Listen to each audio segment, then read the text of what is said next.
ನಮ್ಮ ಆತ್ಮೀಯ ಸ್ನೇಹಿತರು, ರೈತರು, ಆದರ್ಶ ರೈತ ವಿರಾಮ ಹಾಕಿದ್ದಾರೆ. ನಮ್ಮ ತಂಟೆಗೆ ಬಂದರೆ ಅವರು ಒಂದು ಕವನ ಬರೆದು ಕಳಿಸಿದ್ದಾರೆ.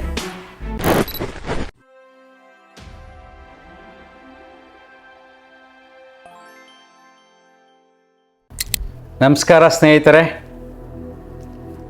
ನಮ್ಮ ಆತ್ಮೀಯ ಸ್ನೇಹಿತರು, ರೈತರು, ಆದರ್ಶ ರೈತ, ಸಾಹಿತಿಗಳು, ನಾಗರಕೊಡೆಗೆ ಸಾಗರದಲ್ಲಿ ಕನ್ನಡ ಸಾಹಿತ್ಯ ಪರಿಷತ್ತಿನ ಅಧ್ಯಕ್ಷರು, ನನ್ನ ಶಿಷ್ಯರು ಕೂಡ. ಅವರು ಒಂದು ಕವನ ಬರೆದು ಕಳಿಸಿದ್ದಾರೆ. ಹಾರಿತೆ ಹುಲಿ ಶೀರ್ಷಿಕೆ. ಮೋದಿ ಮುಗಿಸಲಿಲ್ಲ ಯುದ್ಧವನ್ನು, ವಿರಾಮ ಹಾಕಿದ್ದಾರೆ. ನಮ್ಮ ತಂಟೆಗೆ ಬಂದರೆ ಉಳಿಸುವುದಿಲ್ಲವೆಂದು ಹೂಂಕಾರ. ಬೀಸುವ ದೊಣ್ಣೆ ತಪ್ಪೀತೆ ಪಾಕಿಸ್ತಾನಕ್ಕೆ, ಅರ್ಥವಿದೆಯೇ ಹೂಂಕಾರಕ್ಕೆ. ನಮ್ಮ ತಂಟೆಗೆ ಬಂದರೆ ಬರುತ್ತಾರೆ, ಬಂದೇ ಬರುತ್ತಾರೆ, ಅಮಾಯಕರನ್ನು ಕೊಂದು ಹಾಕಲು. ನಾವೆಲ್ಲಿ ಹೆದರಿದೆವು, ಬರ್ಬಾದಾದರೂ ಬಡತನವೇನು ಹೊಸತಲ್ಲ. ನಮಗೆ ಸಿದ್ಧವಿದ್ದೆವಲ್ಲ ಮೋದಿ. ಕಂದಾಯ ಕಟ್ಟಿದ್ದೇವೆ, ರಕ್ಷಣೆಗೆ ಇಟ್ಟಿದ್ದೇವೆ. ಬಾಂಬ್ ಮಿಸೈಲ್ಗಳನ್ನು ತರಿಸಿದ್ದೀರಿ, ಸಾಕಷ್ಟು ತಯಾರಿಸಿದ್ದೀರಿ. ಸಮಯ ಇಲ್ಲದವೇ ಉಡಾಯಿಸಿಬಿಡಿ. ಸಿದ್ಧರಾಗಿದ್ದಾರಲ್ಲ ನಮ್ಮ ಸೈನಿಕರು. ನಮ್ಮ ರಕ್ಷಣೆಗೆ ಕಾದು ಮತ್ತೇಕೆ ತಡ? ಅವೆಲ್ಲ ಇರುವುದು ಶತ್ರು ಸಂಹಾರಕ್ಕಲ್ಲವೇ? ಪ್ರದರ್ಶನಕ್ಕಾದರೆ ಪ್ಲಾಸ್ಟಿಕ್ಕಿನದೇ ಸಾಕಲ್ಲವೇ? ಏನು ಭಯ? ಇಡೀ ಭಾರತವೇ ನಿಮ್ಮೊಂದಿಗೆ ಇದೆ. ಅಲ್ಲಿ ಏನಾಗುತ್ತಿದೆ ಇಲ್ಲಿ ತಿಳಿಯುತ್ತಿಲ್ಲ. ಮಾಧ್ಯಮದವರು ಕೊಚ್ಚಿ ಕೊಚ್ಚಿ ಸಮಯವನ್ನು ಹಾಳು ಮಾಡುತ್ತಿದ್ದಾರೆ. ನಮಗೆ ಬೇರೆ ಕೆಲಸವಿದೆ. ಎಷ್ಟು ದಿನ ಕಾಯುವುದು? ಹುಲಿ ಹಾರಿತೆಂದು? ಅಥವಾ ಹುಲಿಯೂ ಬೆಂಡು ತುಂಬಿದ ಚರ್ಮದ್ದೇ? ರಸ್ತೆ ಬದಿಯಲ್ಲಿ ಸಿಗುವ ಚಿರತೆ ಸಿಂಹದಂತೆ. ನಂಬಿದ್ದೇವೆ ನಾವು ನಿಮ್ಮನ್ನು, ಆದರೆ ಆಗಬೇಕು ಈ ಕೆಲಸ ನಿಮ್ಮಾವಧಿಯಲ್ಲಿ ಎಂದು ನಿರಾಸೆ ಮಾಡದಿರಿ. ಇನ್ನೊಂದು ಅಮಾಯಕರ ಬಲಿಯಾದರೂ ಅದಕ್ಕೆ ನೀವೇ ಹೊಣೆ, ಅದಕ್ಕೆ ನೀವೇ ಹೊಣೆ. ಕವನ ಬರೆದು ಎಷ್ಟು ಚೆನ್ನಾಗಿದೆ ನೋಡಿ. ಅಂದರೆ ಸಾಮಾನ್ಯರ ಮನಸ್ಸಿನಲ್ಲೂ ಕೂಡ ಈಗ ನಮ್ಮ ಸಮಾಜದಲ್ಲಿ ಏನೇನು ಘಟನೆಗಳು ನಡೀತಾ ಇದೆ ಭಾರತದಲ್ಲಿ ಅನ್ನತಕ್ಕಂಥ ಚಿಂತನೆ ಇದೆ. ಅದನ್ನು ಕವನ ರೂಪದಲ್ಲಿ ತಂದಿದ್ದಾರೆ. ಹೀಗೆ ಎಷ್ಟೋ ಮನಸ್ಸುಗಳು ಈಗಿನ ಸಂದರ್ಭವನ್ನು ಅವಲೋಕಿಸುತ್ತಿವೆ. ಟಿ ವಿಲಿ ನೋಡ್ತಾ ಇರ್ತಾರೆ, ಏನಾಗುತ್ತೆ ಏನಾಗುತ್ತೆ ಅಂತ. ಕೆಲವು ಸಾಮಾನ್ಯ ವ್ಯಕ್ತಿಗಳು ಮಾತಾಡ್ಕೋತಾ ಇರ್ತಾರೆ. ನಾನು ವಾಕಿಂಗ್ ಹೋಗ್ಬೇಕಾದ್ರೆ ಎಷ್ಟು ಜನ ಮಾತಾಡ್ತಾರೆ ಗೊತ್ತಾ? ಯುದ್ಧ ನಿಲ್ಲಿಸಬಾರ್ದಾಗಿತ್ತು. 3 ದಿನ ತುಂಬ ಹೊಡೆದಿದ್ವಿ ನಾವು. ನಮ್ಮ ಸೈನಿಕರು ತುಂಬ ರಿಸ್ಕ್ ತಗೊಂಡಿದ್ದು. ನಮ್ಗೆ ಒಳ್ಳೆ ಟೆಕ್ನಾಲಜಿ ಇದೆ. ಇದೇ ಟೈಮ್ ಉಪಯೋಗಿಸ್ಕೊಂಡು ಕಂಟಿನ್ಯೂಸ್ ಆಗಿ ನಾವು POKನ ವಾಪಸ್ ತಗೋಬೇಕಾಗಿತ್ತು, ನುಗ್ಗಬೇಕಾಗಿತ್ತು POKಗೆ. ಈ ಗ್ಯಾಪ್ ಕೊಟ್ಟವಲ್ಲ, ಇಲ್ಲಿ ಸಮಸ್ಯೆ ಆಗುತ್ತೆ. ಗ್ಯಾಪ್ ಕೊಡಬಾರ್ದಾಗಿತ್ತು. ಅಷ್ಟೊಂದು ಆಕ್ರೋಶ ವಾಕಿಂಗ್ ಮಾಡುವ ವಯಸ್ಕರಲ್ಲಿ, ಮುದುಕರಲ್ಲಿ ಅಷ್ಟೊಂದು ಆಕ್ರೋಶ ಇದೆ. ಅವರು ಚಿಂತನೆ ಮಾಡ್ತಾರೆ, ನಮಗೆ ಗೊತ್ತಿಲ್ಲ ಯಾವ ದೃಷ್ಟಿಕೋನದಿಂದ ಕದನ ವಿರಾಮವನ್ನು ಘೋಷಿಸಿದ್ದಾರೆ ಅಂತ. ಬೇರೆ ಏನೇನೋ ಇರ್ಬೋದು, ಸೀಕ್ರೆಟ್ಸ್ ಎಲ್ಲವೂ ಗೊತ್ತಾಗಲ್ಲ.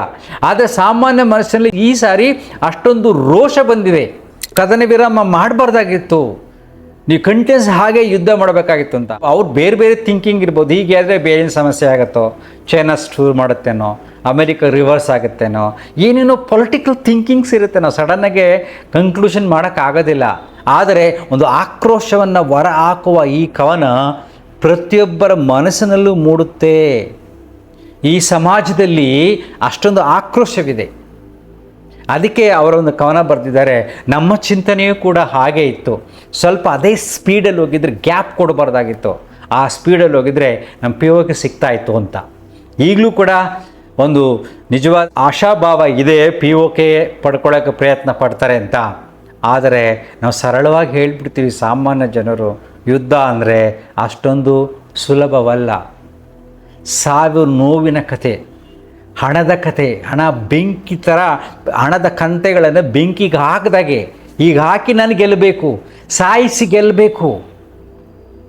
ಈ ಎಲ್ಲ ವಿಚಾರಗಳ ಬಗ್ಗೆ ಸ್ವಲ್ಪ ಚಿಂತನೆ ಮಾಡಿ, ಮನುಷ್ಯನ ಮನಸ್ಥಿತಿಗಳು ಹೇಗಿದೆ, ಎಷ್ಟೊಂದು ಕ್ರೂರವಾದ ಚಿಂತನೆ ಇದೆ ಈ ಭೂಮಿಯ ಮೇಲೆ.